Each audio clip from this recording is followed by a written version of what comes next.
It's Wednesday, it's 11:10, and we're live in Westminster.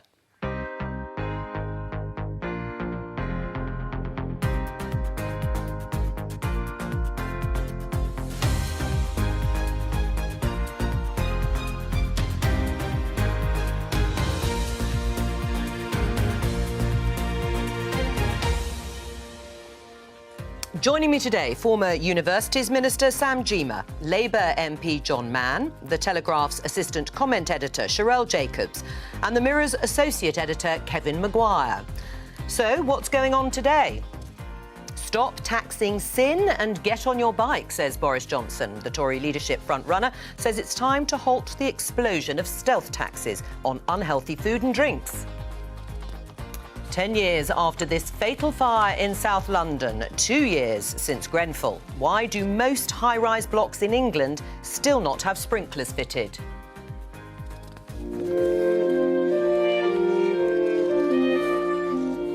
And was this appropriate?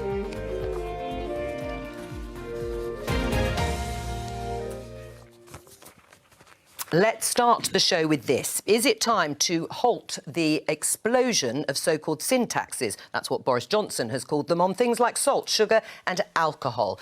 What say you, Sam? Well, I think he has a point. I think we can't tax our way out of problems to do with personal responsibility and ultimately better public education. So I think there is a point around that. But on obesity specifically, there is research out today that said it's linked to 4 types of cancer. I think there is clearly action that needs to be taken. I don't think you can tax our way out of the problem. I think get people to exercise more. But what we've learned from, say, if you take plastic bags, is the right combination of disincentives and education is the way to do it. So people are less likely to take plastic bags when they go shopping now because there's a small tax on it. But actually, it's the education. People seeing plastic in Wales that has actually changed attitudes tremendously. Right, so are you in favour of sugar taxes when it comes to trying to tackle obesity or not? I am deeply sceptical, and I am sceptical. Even though you've just said the evidence out today. As the way to do it, as the only way to do it. And the reason why is I think there is a wider agenda, and this is what I'm concerned about, where the Treasury keeps finding new taxes as ways to raise money. And that's something that I object to. Right, so do you agree with Sam and Boris Johnson that it may be time to stop the sin taxes? No, I think taxing on healthy things, putting the money in the NHS, very, very sensible. And if Boris is proposing a bit of legislation on sin tax, I'm sure we can come up with lots of amendments for sins. With the first Prime Minister coming in, who's personally offering to pay far more taxes, we could have a whole range of Boris sin taxes as well. So what's going on is, look, Boris Johnson, Corbyn's trying to do the same. They're all kind of now chasing the working class vote, what they perceive as the working class vote. And his first foray into it rather misses the point, because actually, people don't like paying taxes, but people also like being healthy. And my vote is give them a choice. Do you want a hospital? Do you want a bit of sugar tax? They'll vote for the hospital. Cherelle, what do you think? I think that Boris is right to want to dismantle some of Theresa May's joyless busybodying legacy. Frankly, the sugar tax is a meddling and counterproductive measure which punishes the poor. I think that it strikes at this interesting question about, in a tech-driven modern world, do you want a society which is defined by liberation, or do you want one which is defined by regulation? I would opt for the former. That said, I was a little bit frustrated this morning with how it was unveiled. I'd have liked to have seen some kind of countermeasure then based on the philosophical premise of individual responsibility. For example, what about free gyms for a start, instead of as well as free libraries? We have free libraries, why don't we have free gyms?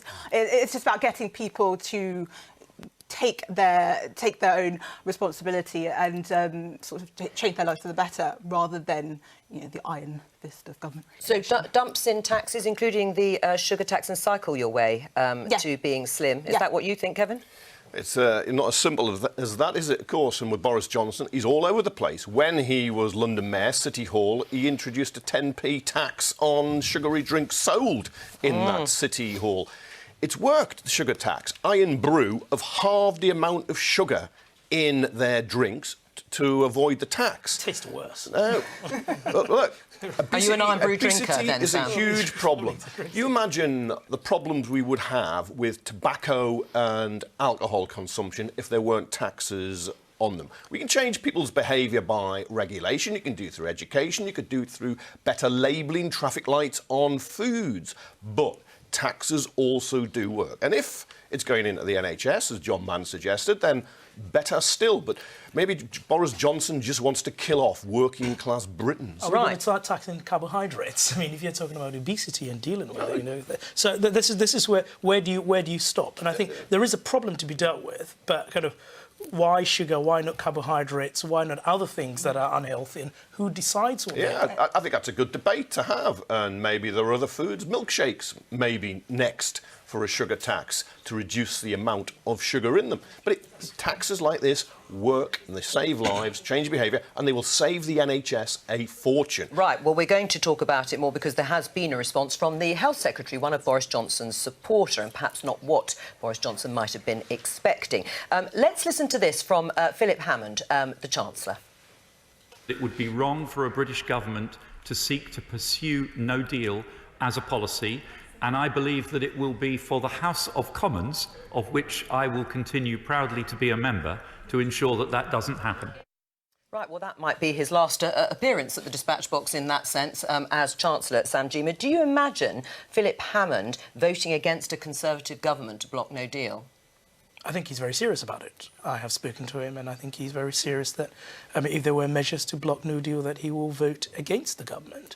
And I think it is right to do so. I mean, I don't think any responsible government should be looking to pursue a policy for which it has no mandate. You know, our manifesto explicitly committed ourselves to a deal. The Leave campaign committed to a deal. So if we're going to pursue no deal that would inflict damage on people's lives, I think it's right that MPs do what they're in Parliament to do, which is to stand up for their constituents. People like you, then, and Philip Hammond, you're suggesting would be prepared to support a vote of no confidence. That's not what I said. Right. So what would you do, then? Well, I have voted in every measure to stop no deal so far, and I will continue to do so. Are there any options left to block no deal from a parliamentary perspective?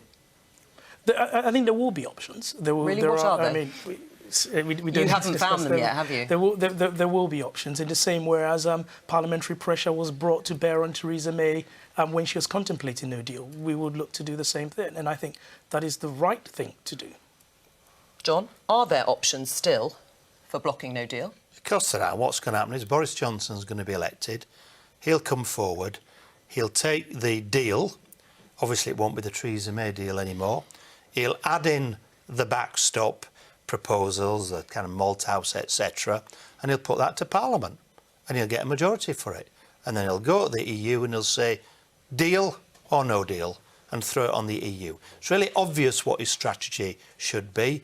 It will get voted through Parliament. It'll basically be, obviously he won't call it anything like the Theresa May deal, but it'll basically be that, because it doesn't have the stuff on environmental protections, workers' rights. We won't be voting for it. So it'll be what's there, the backstop will be in, he'll have the DUP voting for it, he'll have quite a lot more Labour MPs voting for it. But not you. I shall vote for a deal. The option is having a deal. It's the only way you'll stop no deal Sam, why are you is a shaking- deal, why and are you that'll go shaking your through. head? Now, will the EU agree that? I don't know. But he's going to force it back on the EU, and that's when, if they're going to have to make a decision. I'm shaking my head because I've got a sense of déjà vu. This is exactly what Theresa May did. No, she you know, didn't. we had the Brady Amendment, which was all about She the didn't Malthouse do that. Compromise, got a majority for it, went to the EU and didn't manage to shift she them at didn't all. get her deal. No, He was- it's entirely different. No. Look, I'm trying to be overly helpful to Boris Johnson. It's obvious what he's going to try. It's and non-negotiable. The key point is it's non-negotiable. It is easy for him to do it. No, it's non-negotiable. Perhaps it is non-negotiable. But what Theresa May wasn't able to do is get her deal plus Malthouse through Parliament. Malthouse went through an amendment. If I invent my I voted ideal for it to fantasy get it deal, through. if I come up with a fantasy deal that Parliament votes for and then go to the EU and say, can you give me my fantasy deal? They'll say, no, it's still a fantasy. Right. Well, how many Conservative MPs would be prepared, in your mind, you must have spoken to them, to support a vote of no confidence against the new Conservative government in order to block no deal?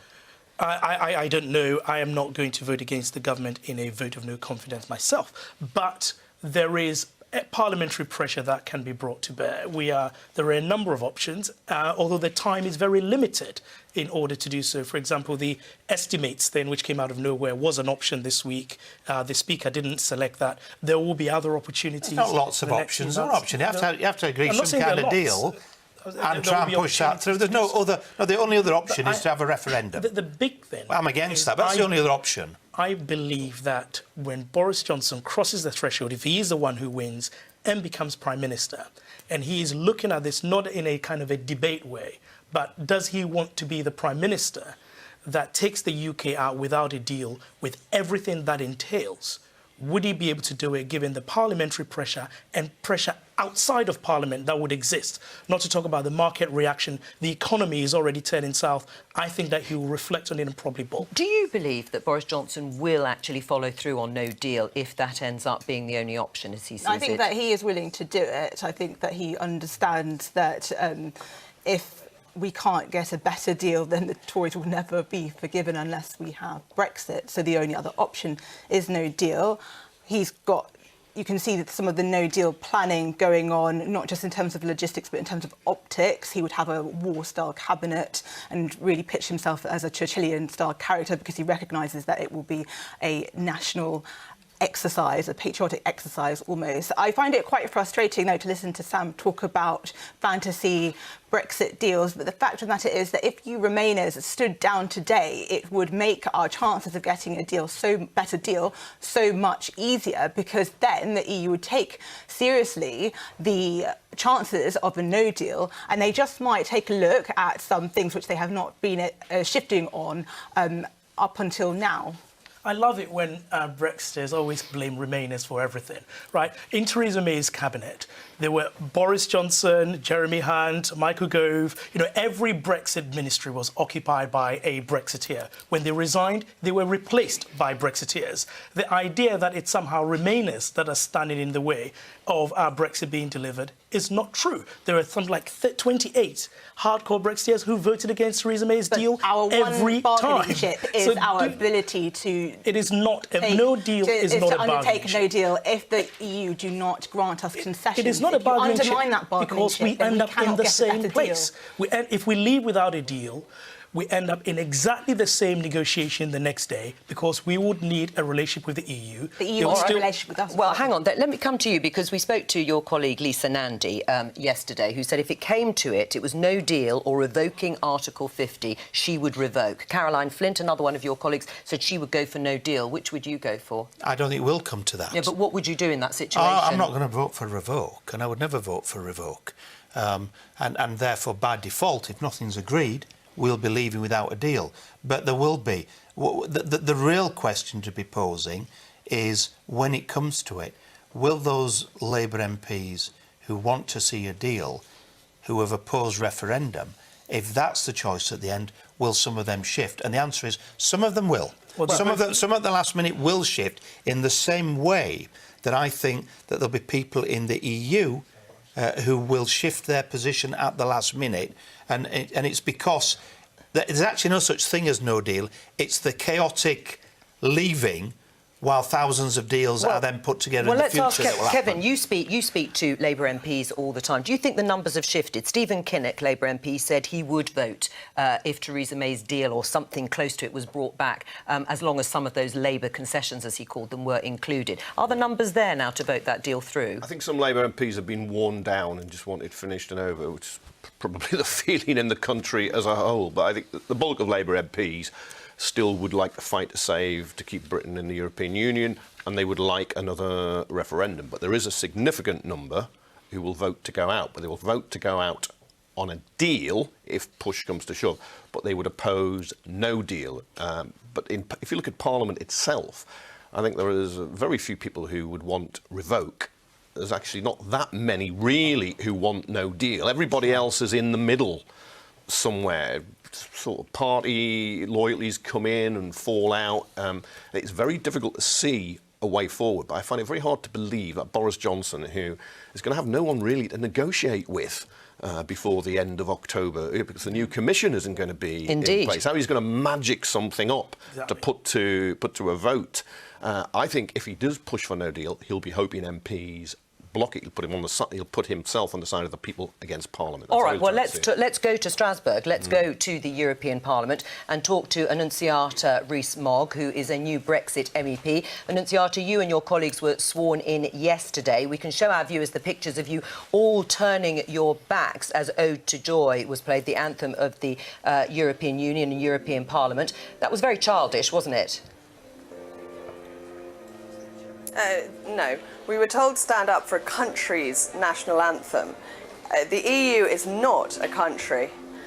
The British people asked us to deliver Brexit, to get us out as quickly and as smoothly as possible, not to extend the power and influence of an institution we should have actually left months ago. Yes, but Annunziata, there are lots of people who do identify with the European Union and they have a relationship to it and they're in favour of it. So it was disrespectful for you to turn your backs on those people. It is not a country. We were told I didn't say it was a country. I said it was about I said it was about identification. No, you didn't. The leader in the Parliament did, and that was why we turned our backs, because we object to the EU taking statehood, which it has never been given. Right. I mean, but what about the people who do identify, millions of people who identify with the European Union? They feel part of it. They feel it is something to strongly support. You were being disrespectful to them. I wasn't. It wasn't about people who love Europe. It was about the European Union recreating itself as a country without any say-so from the people who live within it in any of the countries of the member states that are countries and whose national anthems I would respect every single time. Right. I mean, in terms of this being an institution that you clearly abhor and you obviously want the UK to leave, can you just clarify for our viewers that you are taking your salary and claiming a daily rate for just turning up in this institution that you dislike so much? I'm here to do a very serious job.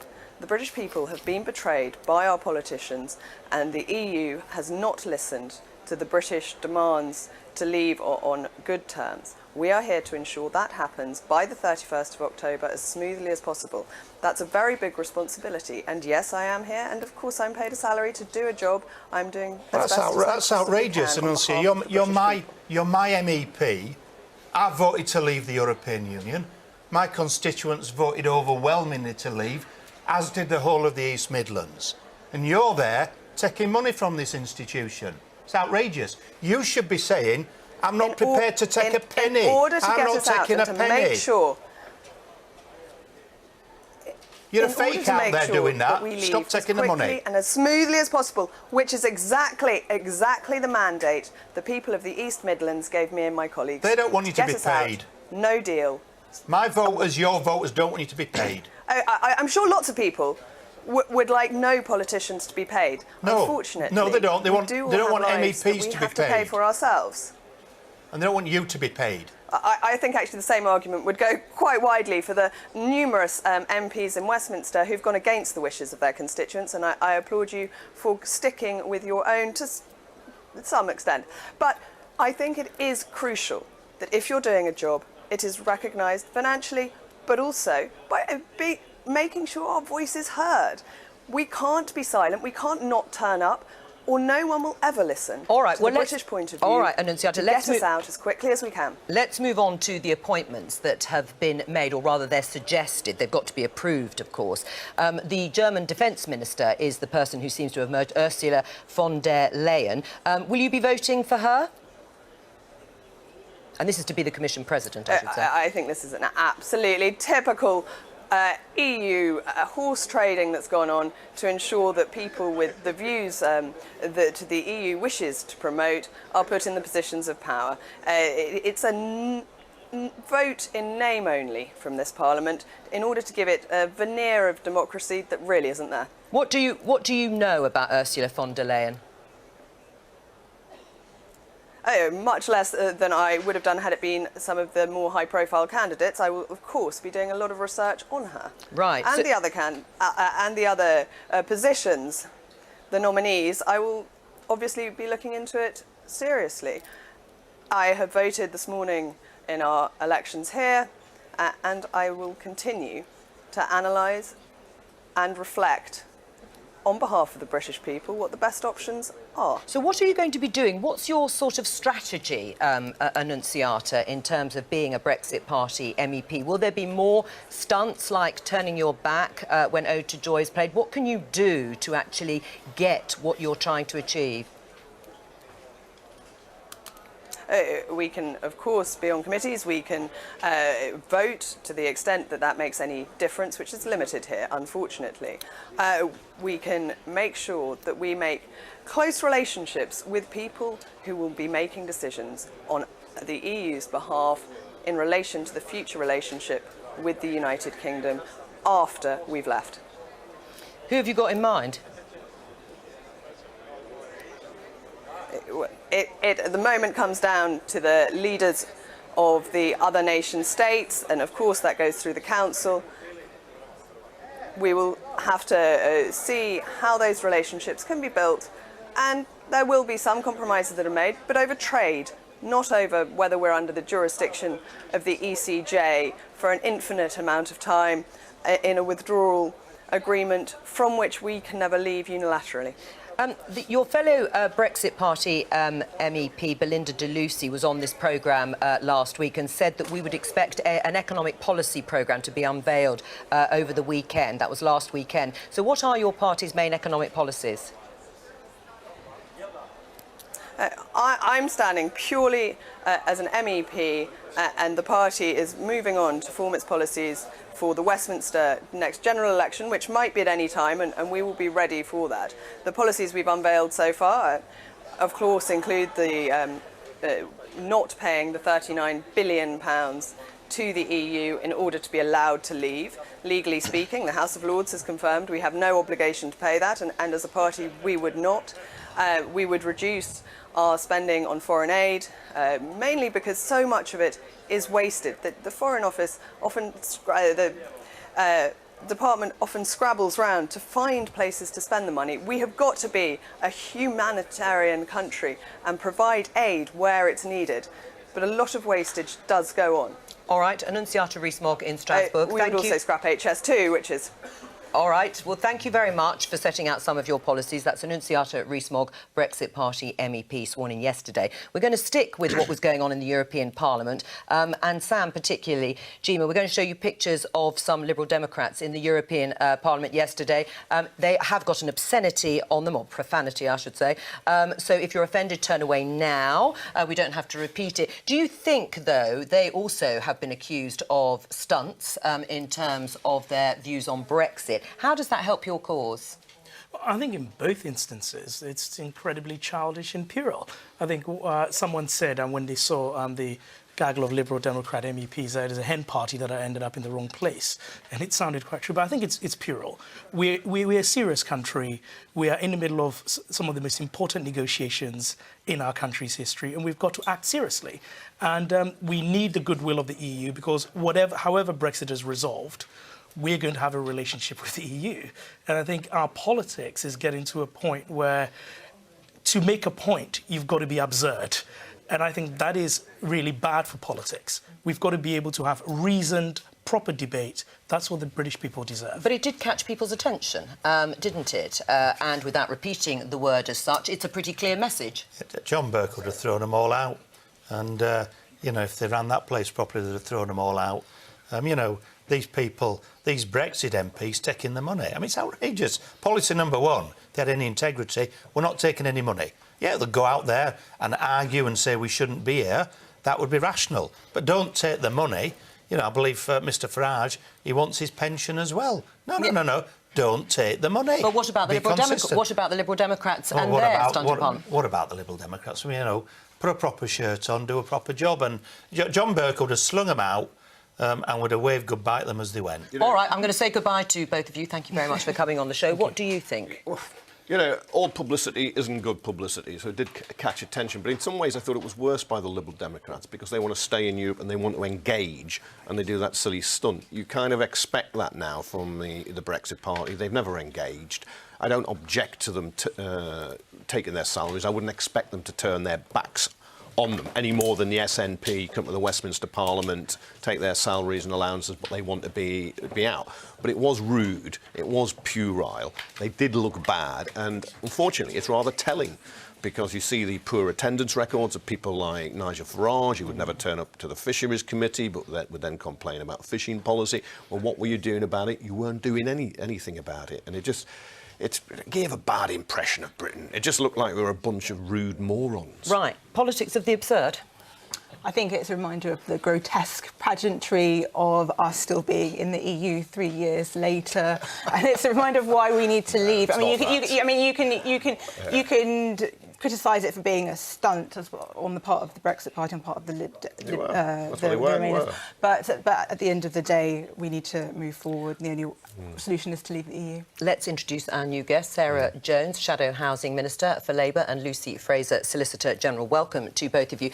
Sarah, you have a story. This is related to the Lakanal House fire. Tell us about it. Well, it's 10 years today since the Lakanal House fire, and we know that sprinklers save lives. There have never been multiple deaths from a block where there's been a fire, where sprinklers have been installed. And the coroner's inquiry after Lakanal in 2013 was the opportunity to say, right, they're recommending sprinklers, let's put them in, and they haven't been retrofitted. And what our new figures show is that 2 years now after Grenfell, we have 95% of our council blocks still don't, the tall council blocks still don't have sprinklers. We're showing our viewers pictures of Lakanal House there in South London. As you say, 10 years ago, 6 people were killed. 2 years, of course, since the Grenfell fire tragedy.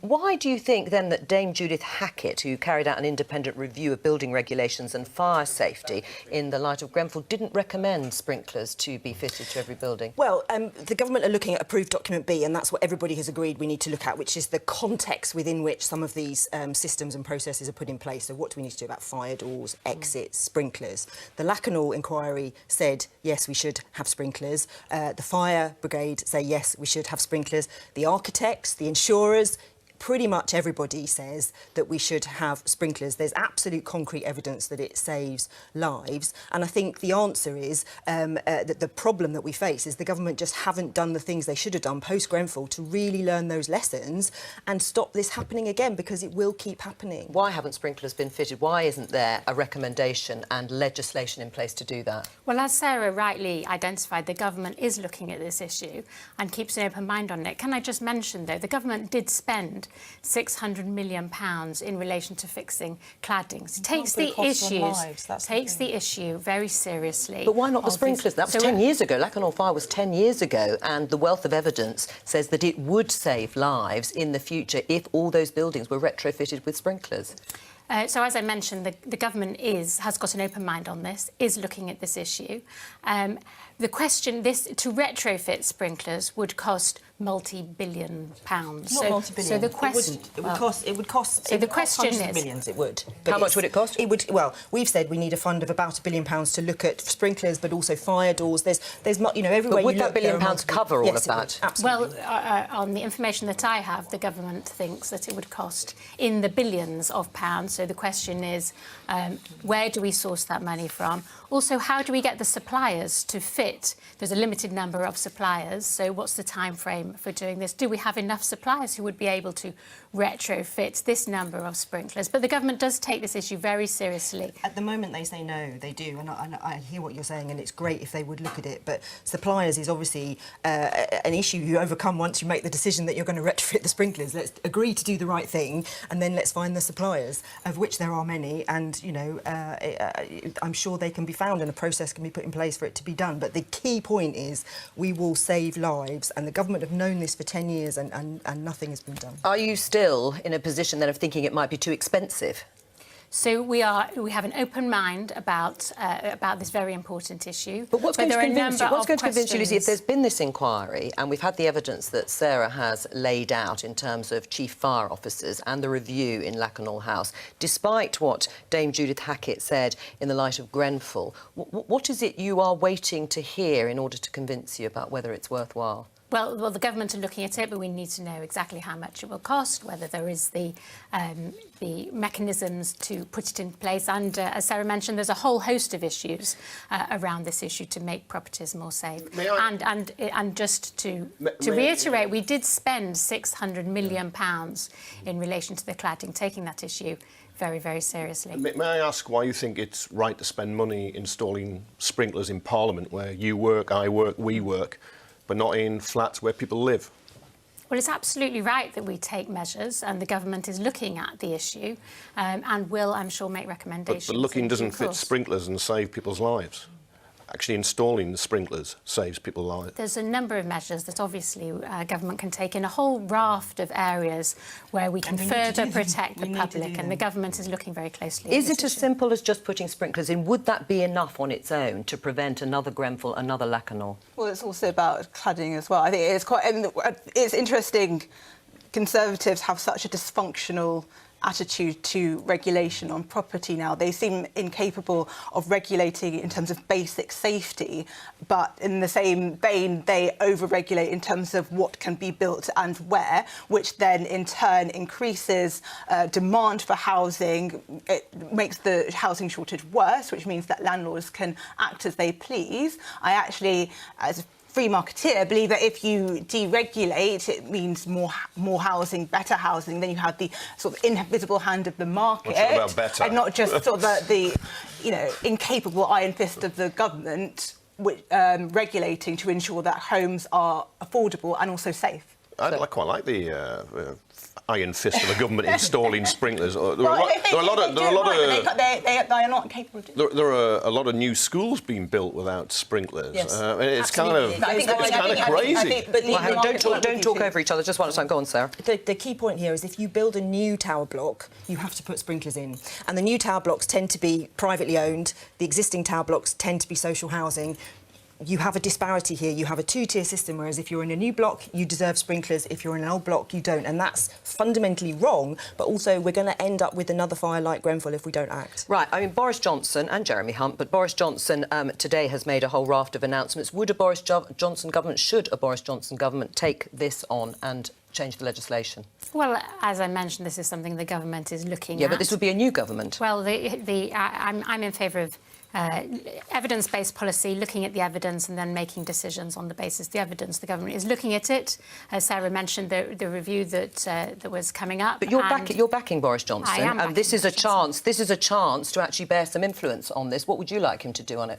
Well, Jo, I'm not going to announce Boris Johnson's Why not? Everyone policies. else is. Everyone else is. on Lucy, national Matt television. Hancock said there should be higher public sector pay. It's a free-for-all. Go for it. Well, I'm sure that this and many other issues are ones that any new government will look at. Their ongoing work in relation to this government, and any new Prime Minister, I'm sure, will be continuing to look at serious issues. All right, well, let's look at some Labour policies relating to tax, Sarah. John McDonnell has been looking at various policies related to inheritance tax or something close to it. He wants to replace it, or would like to look at replacing it, with a lifetime gifts tax. Is that something you back?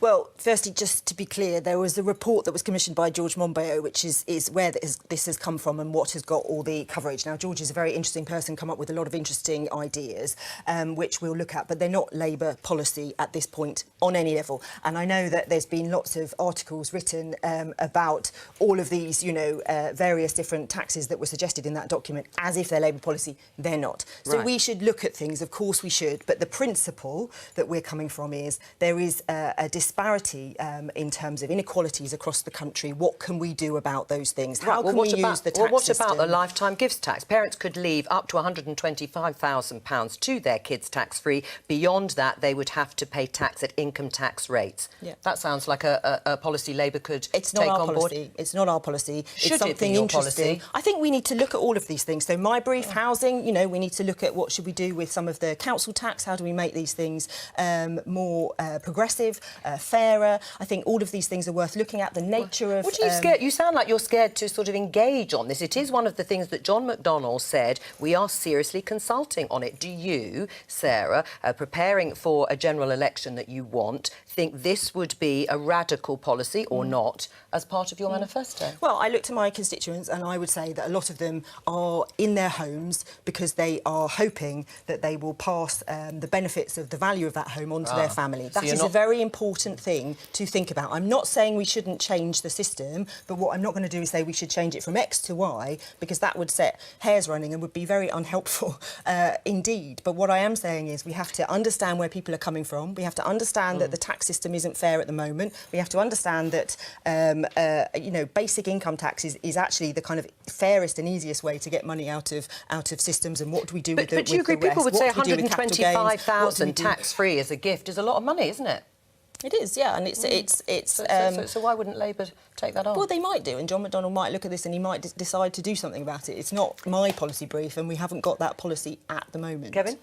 I think 125,000 tax-free would be fantastic. I'd love to to inherit that. It is really the ultimate in a something-for-nothing society. You haven't earned it, you're getting it for nothing. But I think what makes John McDonnell nervous is now you can pass on, I think, a couple up to £900,000, and he'd be worried about voters in the South East. Most families will never pay inheritance tax. They just don't have that capital. We're a very unfair country. In Europe, we're the fifth unfairest. We know fairer countries are happier countries. There's great disparities of wealth and power in this country, but he's going to be nervous about alienating some Labour voters who live in houses worth more than £1 million and want to pass them on. That's what. Are you worried about that as well, alienating those voters? I think we have to think about it, but we also the priority for me is to get more affordable housing so people can actually afford a home that they either rent or they buy, but they actually have a decent, safe home to live in, rather than worrying about the tax that we're then paying later. There are so many people in our country at the moment, 1 million people on the council waiting lists, 125,000 families who are homeless. We need to start with those kind of really basic inequalities and fix those. Do you think it's a vote winner or a vote loser? No, I think it's a tax on aspiration. I think you are raiding the life savings of millions of people across this country. I think it's also interesting in the sense that you are alienating some of the very people I think you're targeting. For example, with the changes to council tax, having it so that renters don't pay council tax but homeowners pay more. Again, that's George Monbiot's suggestion. Which is being entertained by Labour, and that's lots of ideas are being entertained by Labour. Lots of advice goes to the government, for example, that we shouldn't leave with no deal, but they seem to be ignoring that. I mean, lots of advice goes to lots of parties all the time. This is an interesting piece of work. I'm not dismissing it because George Monbiot is a serious person. I think there's a basic thing which Labour just isn't getting here, which is that it's not just about making life easier with what you've got. People want to get on, and if you start to penalise people who want to own a home, then we've got 1 million fewer homeowners. I mean, it's you know, aspiration is not something that this government currently is helping people with. I agree, people need to have aspirations, but you need to do some things to make sure the system is fair. That's all. Look, shrouds have no pockets. You can't take it with you. You leave it, you're getting something for free, aren't you? That's what you're doing. I can't see what's wrong with having to pay tax on a windfall. You haven't worked for it. You've just had a lucky throw with the DNA dice. A tax on love. It's not. Well, you've changed your tax. It was an aspiration a moment. Well, now you're switching I think it's both. There's a combination of both, isn't it? This is human lives here, and it's about what people strive to be. It isn't just about. It's you defending inequality and something that favours a very few people at the cost of the Well, let me find out. Well, Lucy, where do you stand on this? This is a policy that will affect millions of people up and down the country.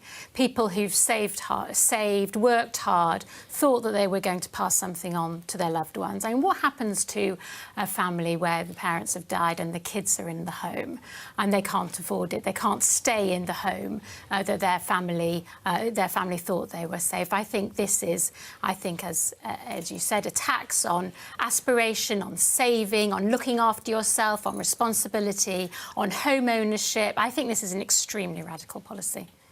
As I say, it's not a Labour policy. We have got a couple of... And you're distancing yourself very firmly from it. We have got a couple of policies in our plans that George does look at and that we do talk about, Like? which are about making things fairer. So, for example, if you have a second home, which you rent out as a to holidaymakers or you live in, there's going to be a greater tax on you than there is currently. And that money, we can raise about £500 million a year. We're going to put into tackling homelessness. All right. Well, look, let's have a look at other taxes. Sin taxes, that seems to be the topic of the day from Boris Johnson, whom you are supporting, has vowed to halt any sin tax. He says they are regressive and have little effect on consumption. What sin taxes is he looking at? Well, he said he will review this area. He hasn't committed to doing anything. I think obesity is a real issue that we need to tackle. But as I said at the outset, and it's interesting to see Sarah agrees that we should look carefully at policy and review matters. I think it's important that we build evidence-based policies to see what policies work. So a sugar tax, for instance, hits those on the lowest pay. Now, if it works, then that's maybe something we should we should do. Well, if it doesn't work, then that's another question. Well, he seems to have done a massive flip-flop on this, Boris Johnson, because he said it's a matter of social justice, talking about the sugar tax. Overwhelmingly, the people who will be most affected by an obesity problem will be those on the lowest incomes. That's why I'm thinking about sugar taxes and whether London should be leading on that. So which is it? So he's thinking about it. You're right to identify. But he just said that the sugar tax was a good idea to deal with obesity. Now he's saying they're aggressive and have had little effect on consumption. So, which Boris Johnson's right? So I think it's absolutely right to say that if this works, this is something that we should look at. But if it doesn't work and there's no evidence for it, then we should think again. And I should say, actually, the Secretary of State for Health has actually asked the Chief Medical Officer to look at this issue, to build evidence-based policy. Well, actually, he's done more than that. I mean, first of all, we have this story in the Times, obesity tops smoking as main cause of cancers. So if you were going to do something in terms of tackling things like obesity, that would be at the top of the pile, and taxes may help. But Boris Johnson thought the evidence was there. He introduced a 10p sugar tax on all added sugar drinks in City Hall, and in 2012 sent his then Chief of Staff, Sir Edward Lister, to New York to meet the then Mayor Michael Bloomberg to discuss a sugar tax, which they had introduced.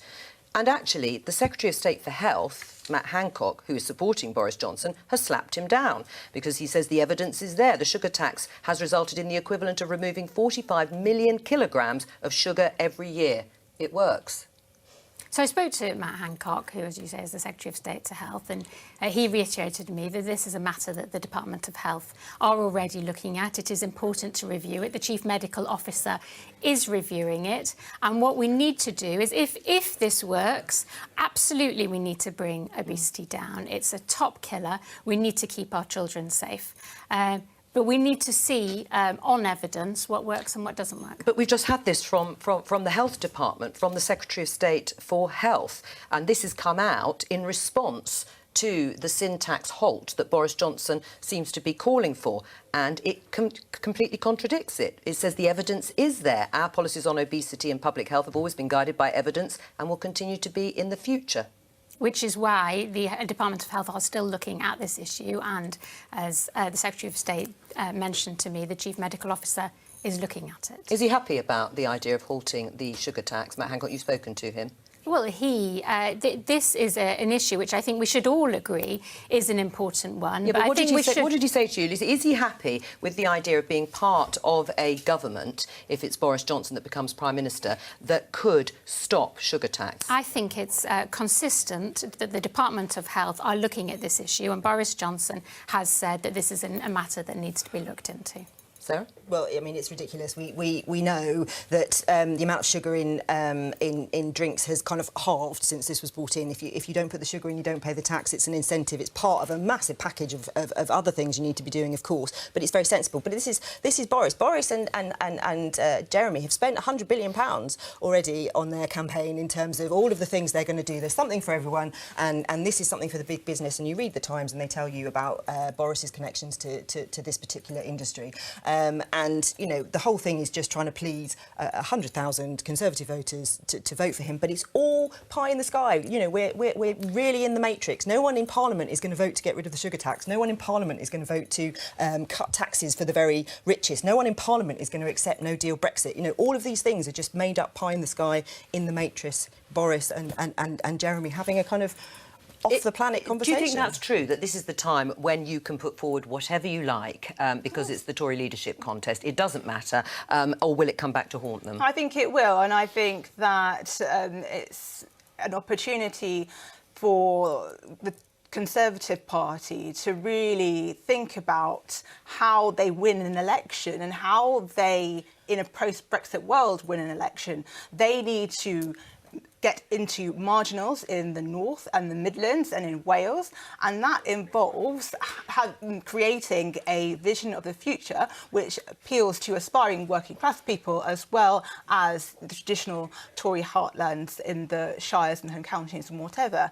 And I think that the sugar tax is really frustrating example of how the Tories aren't really there in terms of how you do that. It's fine to say you're going to scrap things and that you believe in personal responsibility and individualism, but then you have to come up with your alternative vision. And as I was saying earlier, you know, it could be about anything from free gyms to whatever, but you've got to have those policies too. Let me invite Deputy Political Editor for the BBC, John Pienaar, onto the set. This is all unravelling, isn't it, Lucy? Particularly this policy. We've got Jeremy Hunt, the other leadership contender. He has just put out commentary to say he's confused by Boris Johnson's policy review of sin taxes. Perhaps you could clear it up for him.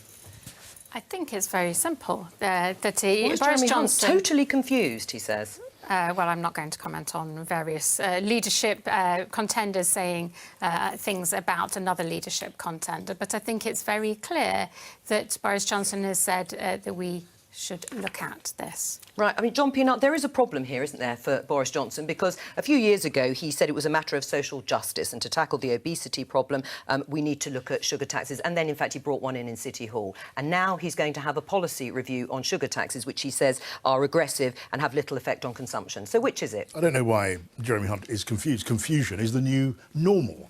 And I think when you look at the latest statements being made, especially at this time of a leadership contest, you should pay attention at that moment and then wait for something else to happen the next day, which may or may not be entirely contradictory, which may or may not be remotely deliverable, given the arithmetic of the House of Commons just at the moment. This contest is aimed at a very, very small constituency, the Conservative Party membership, who have their own priorities. And pretty much everything that's said is about something that goes down as well as it could do with that voting electorate. So you say none of this will matter when the contest is over. Won't these proposals be regurgitated to Prime Minister Boris Johnson or Prime Minister Jeremy Hunt once this is all done? Well, the answer is yes and yes. I mean, they do matter. The winning candidate will come into office with a lot of very, very recent promises on its plate, with the Treasury about to dive into a comprehensive spending review by November, having to square all of these circles. But our memories tends to be short where these things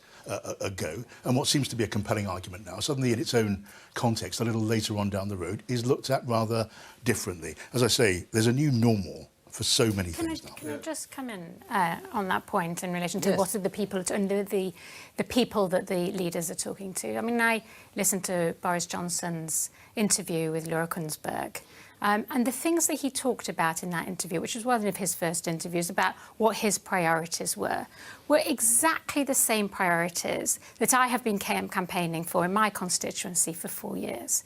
They are funding for education, better technology, broadband, and infrastructure. So, I don't say that people are focusing on particular issues that affect only Conservative members. I understand why you say that, but actually what Boris has said is set out a platform on a number of matters which matter deeply to my constituents and are the very things locally that they care about. We're going to just go over to Fact Check Joel. He will be listening out in Prime Minister's questions to see if there are any dubious facts and figures that need looking over and scrutiny. There he is. We'll talk to you after Prime Minister's questions, which is coming up fairly soon with Jeremy Corbyn and Theresa May. You mentioned those priorities.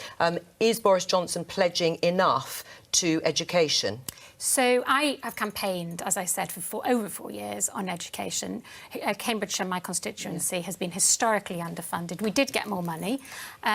So I actually had 12 teachers, head teachers in Westminster yesterday meeting with the Ministry of State for Education, and I put to them the figures that Boris Johnson was talking about for secondary schools and for primary schools. It's very low, isn't it? It's an And average of 0.8% increase. Well, for Cambridgeshire, where we have been historically underfunded, and we But did we're get talking about a national government here. well, I'm looking at it and investigating it from a constituency perspective. I said, if these figures became a reality, would you be saying to me, thank you very much, or would you be fighting for even more? And they said, we would be saying thank you very much. I mean, there are other issues which, of course, we will look into, but I was very pleased to hear that those increases are significant and important for them. Well, the increases, according to the Institute of Fiscal Studies, are pretty low, actually, when it came to Boris Johnson's specific proposals for funding for schools. It may well have benefited your area, but wouldn't necessarily improve it that much across the board. But this is the idea that he is a one-nation Tory, that he will, if he becomes Prime Minister, actually do some of the things that will appeal more broadly. Yeah, that's the talk, although, of course, his flagship tax cut is for the higher earners. I'm sorry, I'm going to have to interrupt you because Prime Minister's Questions is starting on time. Our commiserations to the England Lionesses following last night's semi-final. Can I say that they have inspired millions and made us all very proud. Mr. Speaker, I'm sure the whole House will want to join me in congratulating Rose Hudson-Wilkin on her appointment as Bishop of Dover. I know she will take this new role on with the same dedication and care that she has shown to all of us during her time as Speaker's chaplain. Mr. Speaker, we offer our best wishes to all those taking part in this Saturday's Pride. Yesterday, 10 Downing Street hosted a reception to look back with pride on everything that generations of campaigners have achieved, to celebrate the contribution that LGBT people of all backgrounds make to our national life, and to look forward to a future where the bigotry and discrimination that LGBT people still face is a thing of the past. Mr. Speaker, this morning I had meetings with ministerial colleagues and others. In addition to my duties in this House, I shall have further such meetings later today. Boyle. Can I add my thanks on those of everyone in Birmingham Society England women's football team who have inspired the next generation of girls and boys to get involved in football. In March, the Prime Minister told this House we had to back her damaging Brexit plans so that she could focus on domestic issues like knife crime. On Sunday, an 18-year-old was stabbed and killed in Walworth in my constituency. Can the Prime Minister explain to that teenager's family why she has overseen a government of paralysis that has failed to tackle violent crime? Well, can I say to the honourable gentleman, first of all, we are all concerned by the incidents of knife crime that we've seen. We are all concerned with the incidents that we saw over the weekend, and our thoughts and prayers are with the families and friends of the victims. And too many lives of potential are being cut short, and those futures are being cruelly robbed from those individuals and from their families. We have not been failing to act on this. We have been acting on this. We have ensured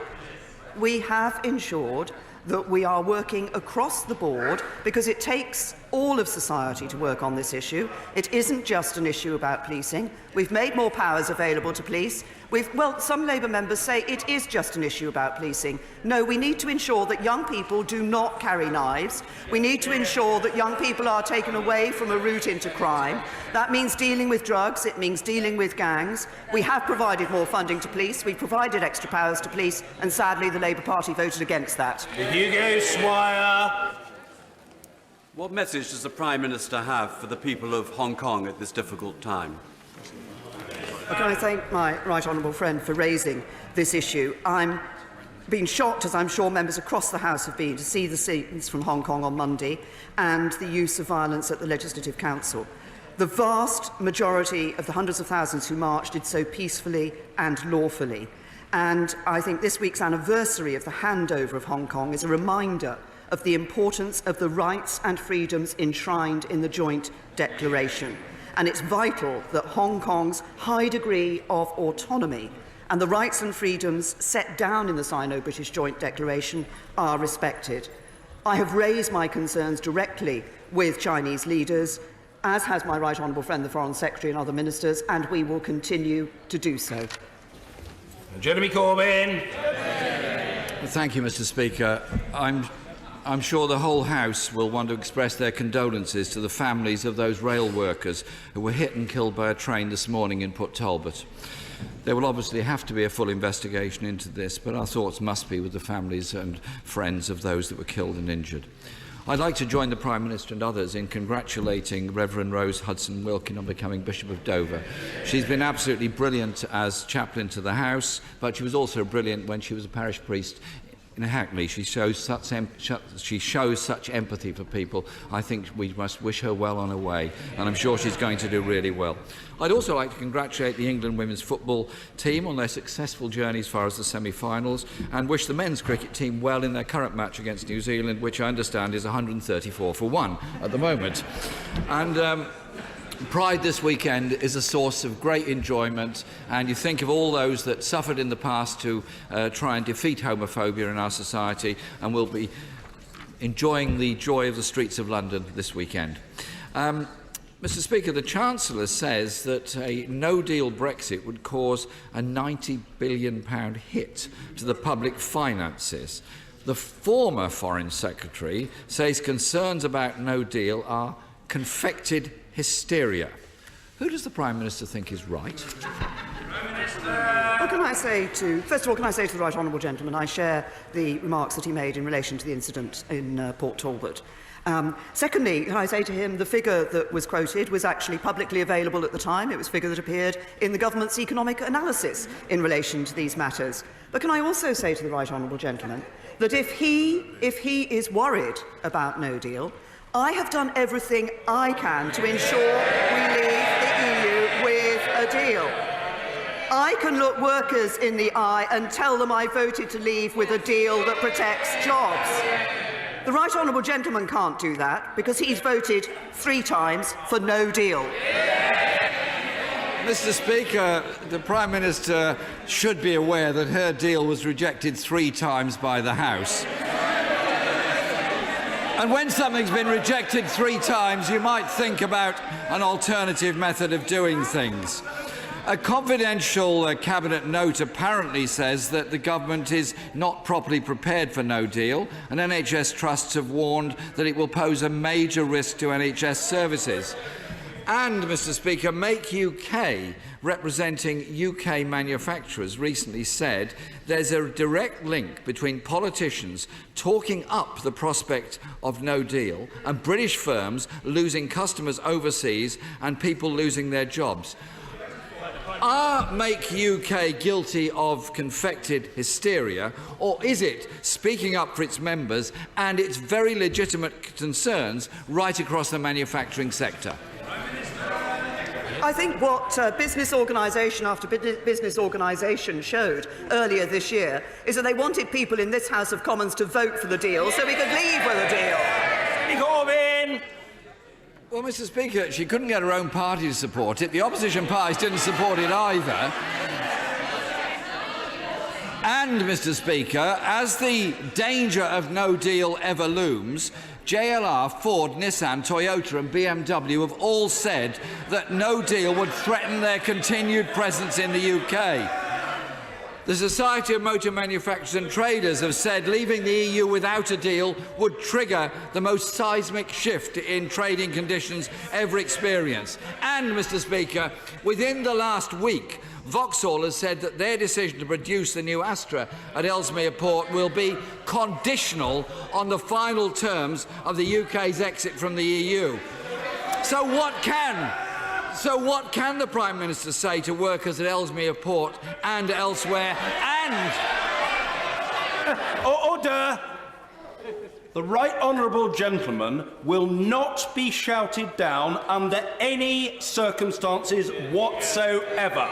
If you're shouting, stop it. You can do better, and if you can't, it's about time you did. Jeremy Corbyn. Mr. Speaker, I was going to say to the Prime Minister, why doesn't she speak to both of the candidates to succeed her and just remind them that as they trade insults over no deal, it's thousands of jobs that are at risk the more they ratchet up their rhetoric.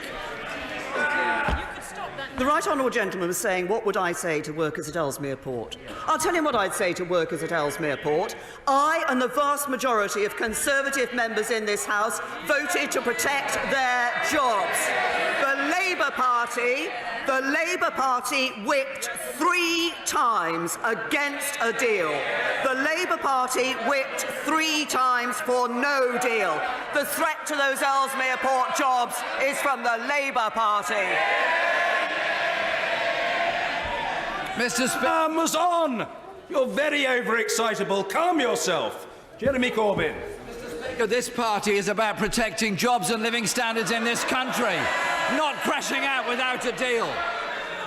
And with tariffs up to 40% on some basic foodstuffs, can the Prime Minister set out exactly what impact no deal would have on food prices and on the farming industry in this country? Right honourable gentleman claims that the Labour Party stands up for protecting jobs and living standards.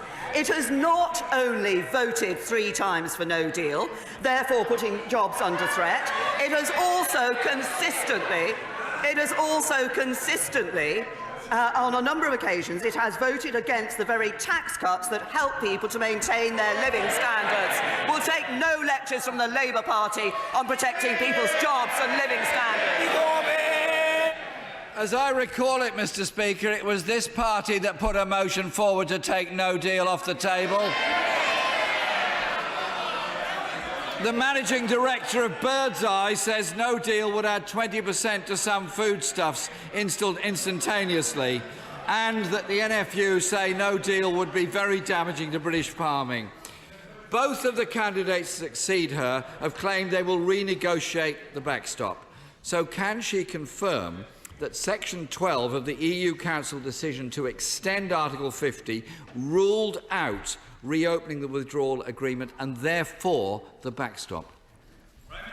I don't think I need to tell the right honourable gentleman what was in the Council conclusions. Those are clear, and I've made those clear in this, at this dispatch box in this House. But the right honourable gentleman stands up and says it was the Labour Party that put a motion to abandon no deal, to take it off the table, through into this House. The trouble is, when it came to the votes that mattered, when it came to the votes that would actually have an impact on stopping no deal, the Labour Party whipped against them. Absolutely typical of the right honourable gentleman, all mouth and trousers.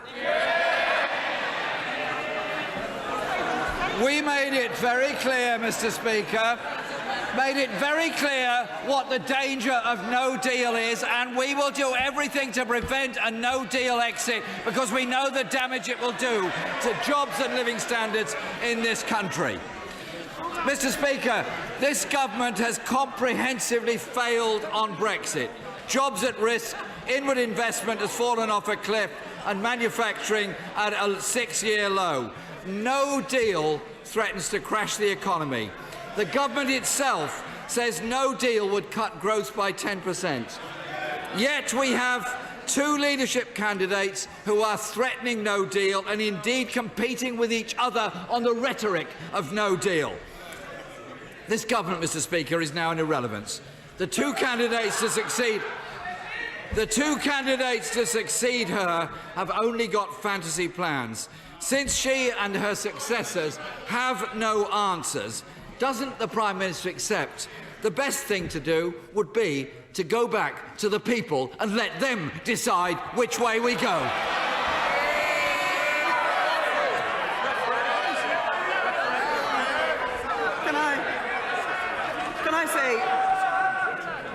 Can I say to the right honourable gentleman, I've made the point now, I think in answer to 5 of his questions, that if you want to ensure that this country leaves the European Union with a deal, you have to vote for a deal, which is what he and his colleagues have consistently refused to do.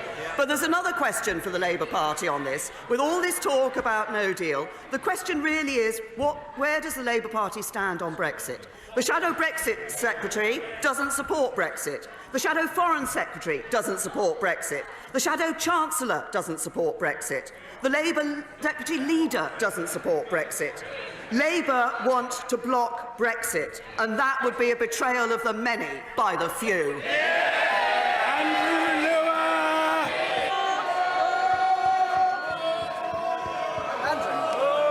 Thank you, Mr. Speaker. Thank you, Mr. Speaker. The district, borough and county councils of Northamptonshire have been working hard preparing for the creation of unitary authorities, but they, and most crucially the people of the county, need and deserve the certainty of the appropriate unitary orders being laid before Parliament. So can I ask the Prime Minister to pledge that these will be brought forward imminently? Thank you, Mr. Speaker, and I thank the honourable friend for raising what I know is an important issue and an issue of concern in his constituency and elsewhere in Northamptonshire. Subject to parliamentary approval, of course, the new authorities will be a significant step towards ensuring that residents and businesses can, in future, have the sustainable, high-quality local services they deserve. Officials are working hard with the 8 Northamptonshire councils on the detail of the secondary legislation, because that will need to include detail, and our aim is to lay the statutory instrument as soon as practical for parliamentary debate and for parliamentary approval. Ian Blackford. Thank you, Mr. Speaker. And can I join the Prime Minister in welcoming the Pride event in London this week and, of course, right throughout the world, and acknowledge that it's the SNP that has proportionately the largest LGBT group here in Parliament. Mr. Speaker, this Prime Minister's days are numbered. Her review into devolution is nothing more than an act of sheer desperation. This is a Prime Minister running scared of the people of Scotland. Does the Prime Minister think the future of Scotland should be decided by the people who live and work there, or by her party? The future of Scotland was decided by a few people who live and work there. It was decided in 2014, and they wanted to stay as part of the United Kingdom. Ian Blackford. If the Prime Minister looked at the opinion poll, she will see there is a majority for independence. Mr. Speaker, Scotland's First Minister was explicitly clear when she said, "It is for the Scottish people, not a Tory party Prime Minister, to consider and decide what future we want for our Parliament and our country." Can the Prime Minister tell us, will this review into devolution include the views of her would-be successors that a Scot would never be Prime Minister, and that Westminster should actively choke off Foreign Office support for a First Minister doing her job? Doing her job, Prime Minister.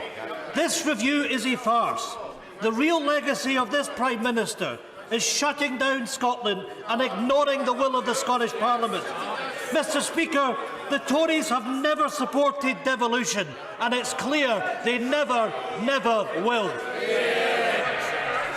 Say to the right honourable gentleman, first of all, there is no review into devolution, and there is only one party in this House who wants to stop devolution in Scotland, and that's the Scottish National Party. James Morris. Thank you, Mr. Speaker. Iran continues to use all methods, including an increasingly sophisticated cyber capability, to destabilise the Middle East and pursue its ambition to become a regional superpower in the Middle East. Would the Prime Minister agree with me that a cyber-armed Iran is equally as dangerous as a nuclear-armed Iran, and we need to do all that we can necessary with our allies to combat this increasing threat from Iran in cyberspace? The friend is right to raise concerns about Iran's destabilising behaviour in the region. Our objective continues to be to work with our international partners to find diplomatic solutions and to de-escalate tensions. But he's also right to raise this issue about cyber capability.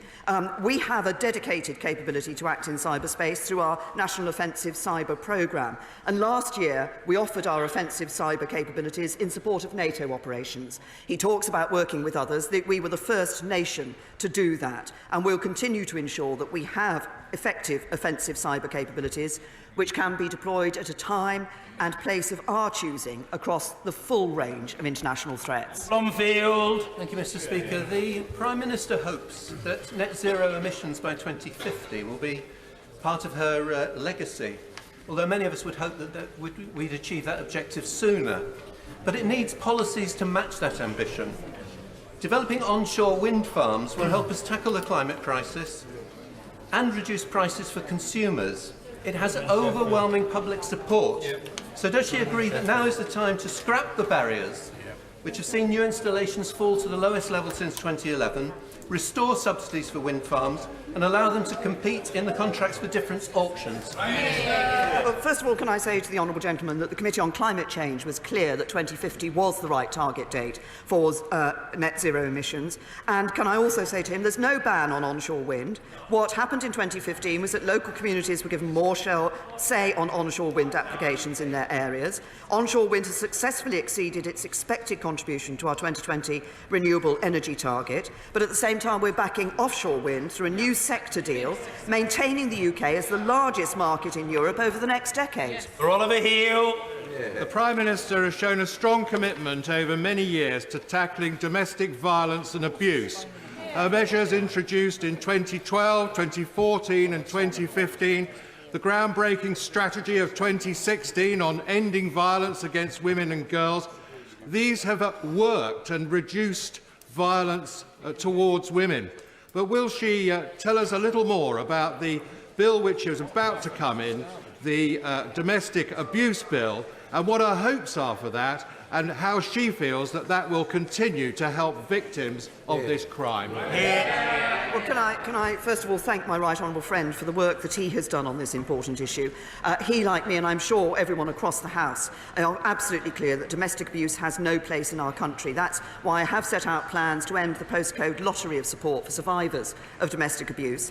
He refers to our draft domestic abuse bill that will introduce the first ever statutory government definition of domestic abuse. But it's not just about legislation. If we're going to transform our response, we need other action as well. So the draft bill will be accompanied by a package of non-legislative action to tackle domestic abuse. And in November last year, we awarded a further £22 million for various domestic abuse projects across the country. Because wherever you are, wherever you live, whatever the abuse you face, everyone must have access to the services they need to be safe. Vernon Coker. Thank you, Mr. Speaker. Mr. Speaker, Eve Leadbeater and Lord Dubs, Eve Leadbeater being a constituent of mine, arrived on the Kinder Transport 80 years ago this week. And isn't it important, Prime Minister, that we learn from history? So 3 years after Lord Dubs' amendment in 2016 to the Immigration Bill, which gave 480 places for child refugees, only 220 of those have been filled.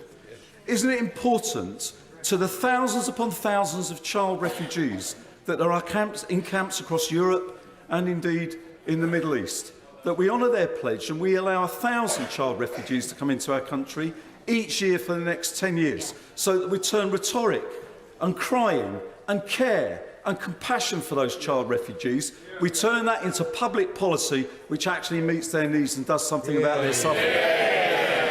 Can I say to the honourable gentleman, first of all, certainly Lord Dubs, I don't know about his constituent, but Lord Dubs came here on Kinder Transport organised by my late constituent, Sir Nicholas Winton. We can, as a country, be proud of everything that we have done in terms of helping refugees and other vulnerable children who are affected by conflict, by violence and by instability. Since the start of 2010, we've provided asylum or an alternative form of protection to over 34,600 children. And we've granted family reunion visas to an additional 26,000. So we're determined that we continue these efforts.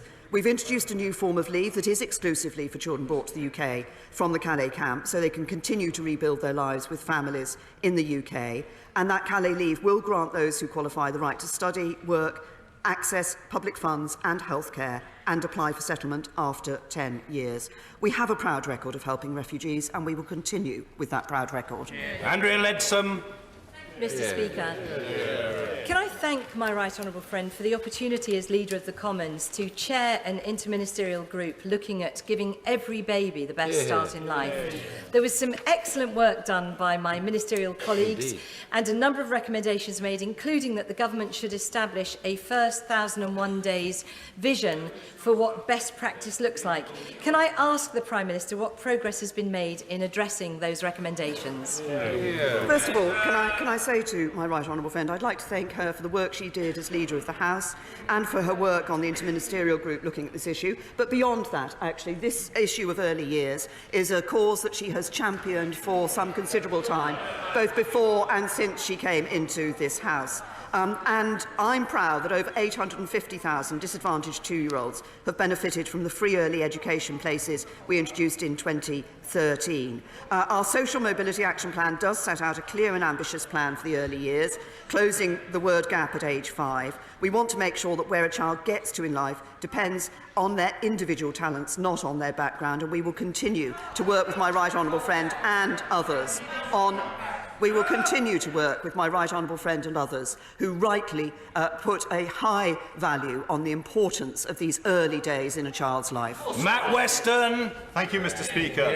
18-year-old Sian in my constituency and several of her colleagues have just completed their A-level German. Sadly, due to the cuts in the teaching staff at the school, they had to teach themselves for the last 2 terms. By contrast, at the local private schools, they have German teachers still in place. At a time when some would turn their backs on Europe, does this not also suggest that the injustices that exist in this country are burning brighter than ever in our education system? We have, as the honourable gentleman knows, been putting more funding into our schools.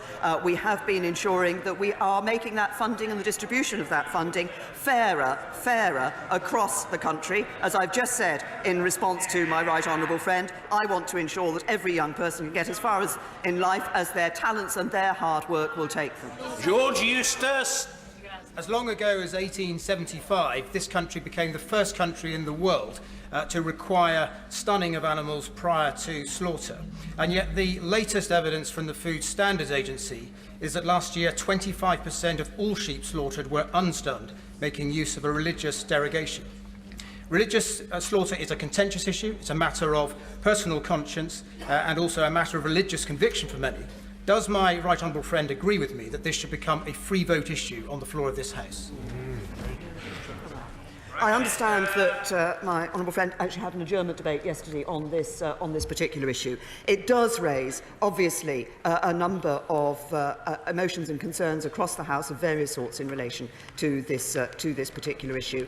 It is, of course, I mean, we have for religious slaughter, but it is also, we are a government, as my right honourable friend will know full well, that is taking steps to ensure that we can monitor the action that takes place in abattoirs through the introduction of CCTV into abattoirs. Bryant. I'm guessing that when the Prime Minister goes on her walking holidays, she always wears factor 30 or factor 50 sunscreen because she, including in Wales indeed,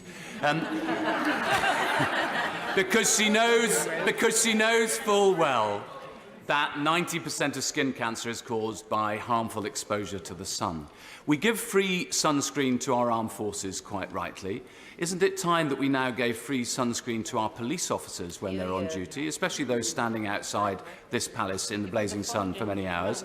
And does she agree with her Health Secretary, who says that it's now time for us to remove VAT from high-factor sunscreen so that we can save lives? Can I say, first of all, to the right honourable gentleman, the VAT rules do actually allow drugs and medications dispensed by a registered pharmacist against a prescription issued by a qualified health professional to be zero-rated for VAT, and for some, high-factor sunscreen can be on the NHS prescription list for certain conditions, and in those circumstances it's provided VAT-free. But the right honourable gentleman raises an important issue about sunscreen. But actually, we should make sure that people don't just think that skin safety is about sun protection products, because the leading cancer charities are very clear that there are a number of steps that people should be taking for protection, including avoiding long periods of exposure. I take the point that he makes that for some, their job involves them being outside for periods of time. But we should all be taking all precautions in relation to this issue. Michael Tomlinson. Thank you, Mr. Speaker. Under the Prime Minister's leadership, we have a new funding formula for our schools, which I warmly welcome as a first step. But more still needs to be done. Does the Prime Minister agree that in order to make it fairer still, areas that have been historically underfunded need to be protected, such as Dorset and Poole, whilst protecting all schools? Can I say to my honourable friend, I recognise the concern about this particular issue. Our fair funding formula is, over a number of years, making sure that we do see a much fairer distribution of funding around our schools. I recognise that there are those authorities that have been particularly at the lower end of funding in the past. Indeed, a number of my schools in my own constituency are in one of those very authorities with Wokingham Borough Council. That's why we are taking steps to make sure that the impact is a fair impact as we introduce this fair funding formula on schools across the country. Mr Kevin Jones. Thank you, Mr Speaker. Each week in the UK, 12 young people die from sudden cardiac death. That's 12 families that are devastated, 12 young people who never live to fulfil their potential. All the evidence suggests that screening of young people can prevent those deaths. Can I ask the Prime Minister to ensure that the National Screening Commission looks at the evidence put forward by the charity Cardiac Risk in the Young and others to prevent those deaths? To the honourable gentleman that he raises a very important issue, and I'm sure the whole House will want to extend our sympathies to the families and friends of young people who do suffer from sudden cardiac death. And I know he and the all-party parliamentary group have done very important work on this issue. I'm assured by the Department for Health that the independent UK National Screening Committee will carefully consider all the relevant evidence, and I know that the DHSC will study the findings of the committee when they're published in due course and look at those findings very carefully. This is an important issue. We want to make sure that we get this right. Nicky Morgan. Thank you very much indeed, Mr Speaker. In September last year, my 27-year-old constituent, Kirsty Garrity, tragically took her own life. After her death, her father found amongst her possessions a book called The Peaceful Pill Handbook, which she had bought from Amazon. In a letter to me, Amazon said, "We believe that legislators, rather than retailers, are best placed to make decisions on what should and should not be legally available for public purchase." Doesn't it sound rather like Facebook recently saying that they need to be regulated because they can't decide for themselves what to put on and not to put on their platforms? And does the Prime Minister agree with me that businesses actually have a duty to think very hard about what they're offering for sale, what they're putting on their platforms, and a duty to behave, the moral imperative? Now, can I say to my right honourable friend, first of all, I'm sure we will all want to send our deepest sympathies to the family and friends of Kirsty. We want to make sure, we're determined to make sure that the UK is the safest place to be online, and this does involve tackling content which encourages suicide and self-harm. This issue of working with the tech companies to get them to accept a greater responsibility for the sort of material that is put out across their platforms has been a long-standing one. We've seen some tech companies taking action to tackle the issue. We want to ensure that there's a more consistent response from companies, protecting the safety and well-being of their users, and especially those that are vulnerable. I know the Minister for Suicide Prevention is aware of this particular aspect of the issue of content online. She's deeply concerned about it, and she will be writing to Amazon about it. Gaffney. Thank you, Mr Speaker. Prime Minister, a promise was made to the pensioners at the last general election that your party would protect the free TV licence until the end of this Parliament. That promise has now been broken, and it's pensioners like my dad who will pay the price. My dad is turning 90 in a few weeks' time. The TV is his main source of company. Just like many other pensioners up and down this country, their companion is their TV. So, Prime Minister, in your last act before you leave as Prime Minister, will you return the free TV licence to the pensioners of this country? First of all, can I send my very best wishes for a happy birthday to the honourable gentleman's father in a few weeks' time? And can I say that the BBC received a good deal with government in terms of funding that was available to the BBC? And I think there are many people who will ask why it is that the BBC can raise their salary bill to their top performers and personalities at the same time as taking the action that they have done on TV licences. The BBC need to think again. John Stevenson. Thank you, Mr Speaker. The Government has ambitious targets for a low-carbon economy and country. To achieve this will undoubtedly require nuclear energy. Will the Prime Minister encourage the next Prime Minister to properly support and invest in the nuclear industry? My honourable friend is absolutely right that we believe as a government, and I would wish to see this continued, that nuclear should play a role in our energy mix. That is why I was pleased we were able to take the decision we did about Hinkley Point C. I recognise that there are other nuclear projects that have not been able to progress in the way that members had hoped that those would progress, but I want to see government continuing to work with the nuclear industry to find a way through to ensure that nuclear can indeed play its role in our energy mix for the future. Alan Brown. Thank you, Mr. Speaker. My constituent William Cree has epilepsy. He suffers fits, struggles to eat, sometimes cannot walk or get out of bed, and has memory issues.